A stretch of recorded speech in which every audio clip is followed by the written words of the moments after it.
Yuk langsung mulai. Assalamualaikum warahmatullahi wabarakatuh. Kami dari kelompok 9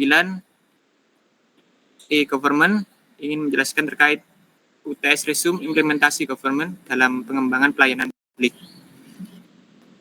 Perkenalkan, nama saya Raka Salahuddin Al-Ayubi dengan NIM akhir 008.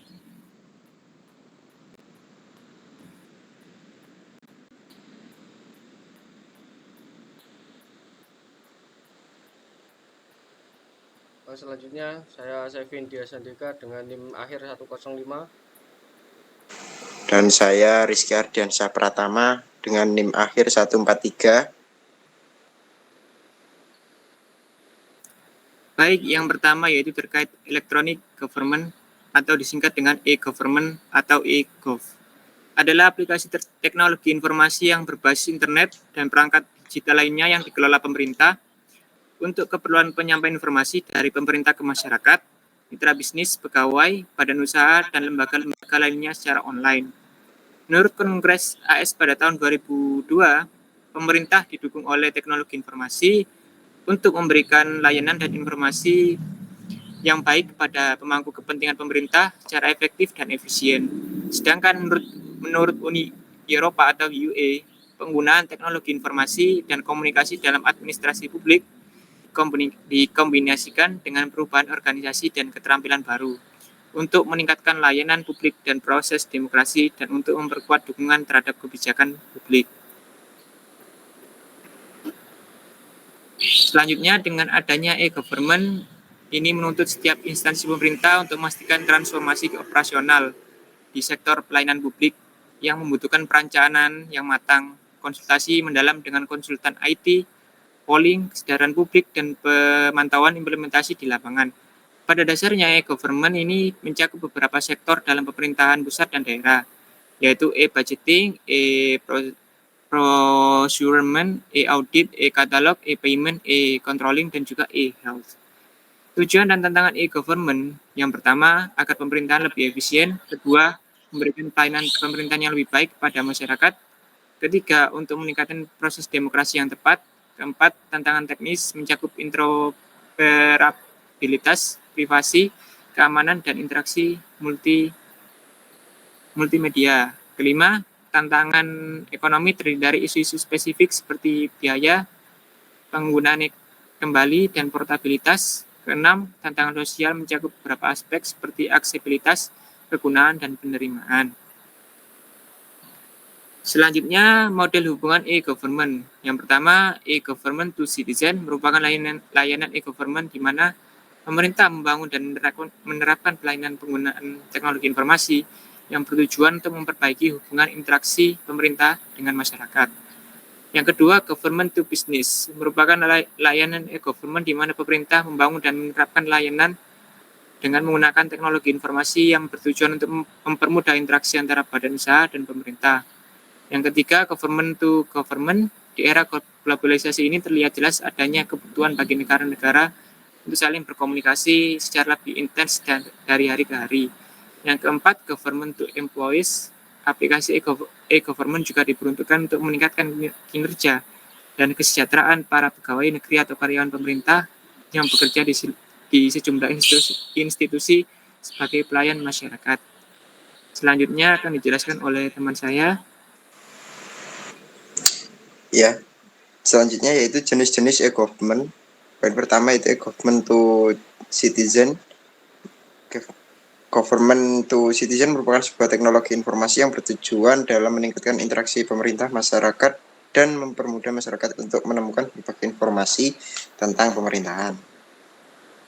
Government to government merupakan suatu teknologi dalam bidang pemerintahan yang telah dirancang untuk memenuhi berbagai jenis informasi yang dibutuhkan antara satu pemerintah dengan yang lain untuk memfasilitasi dan memperlancar dalam kerja.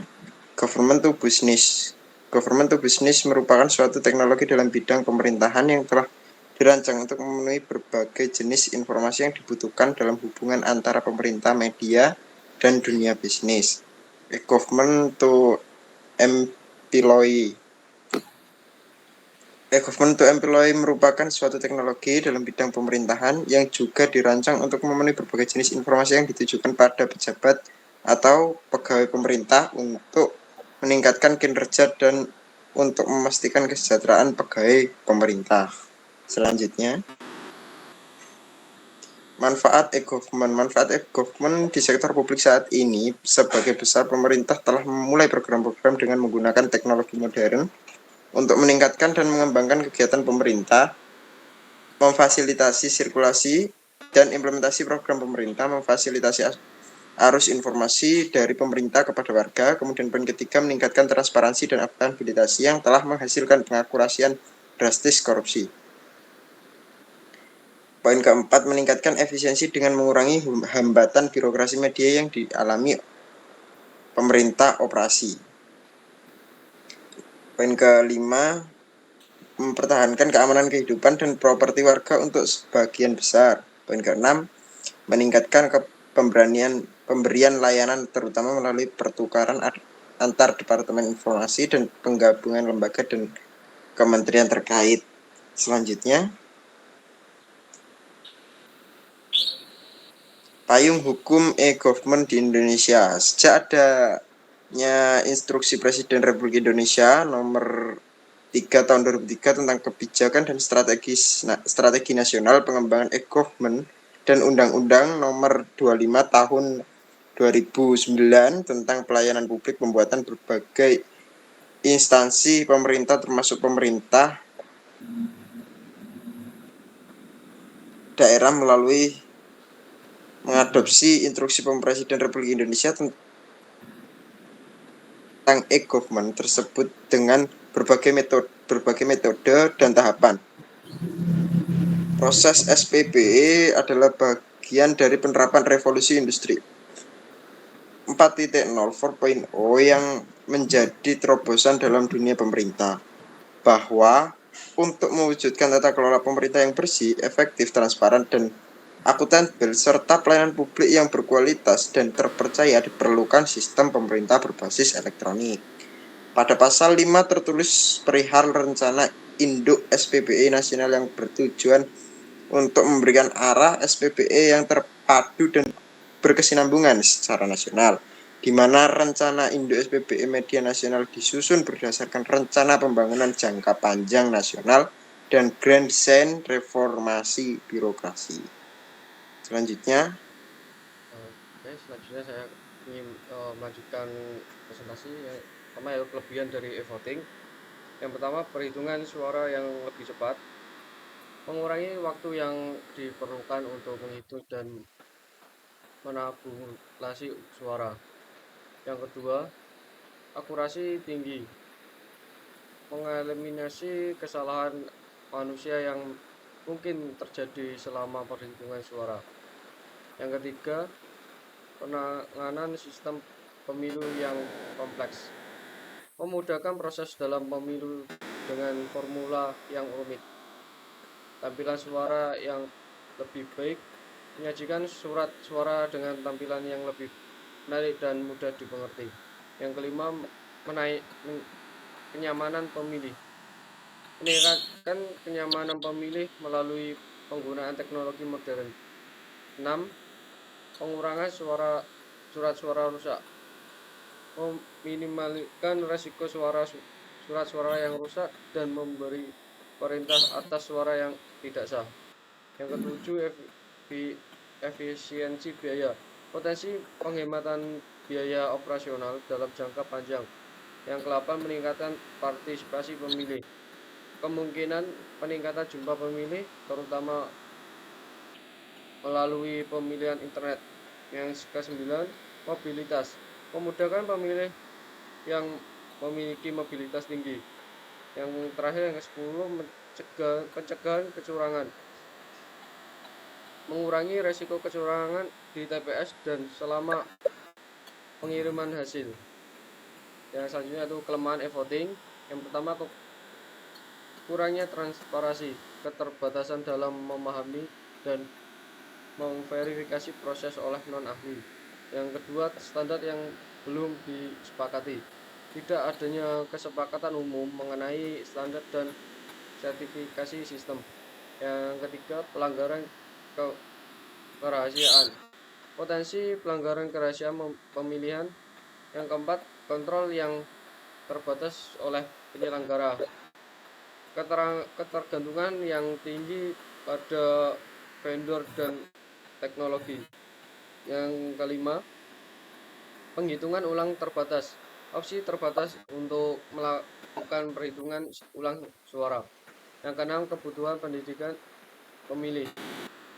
Perlu upaya ekstra dalam kampanye edukasi pemilih. Yang ketujuh, konflik dengan hukum yang ada. Potensi konflik dengan kerangka hukum yang sudah berlaku. Ya, ke-8, kurangnya kepercayaan publik. Risiko penurunan kepercayaan publik terdapat terhadap sistem pemilihan berbasis e-voting.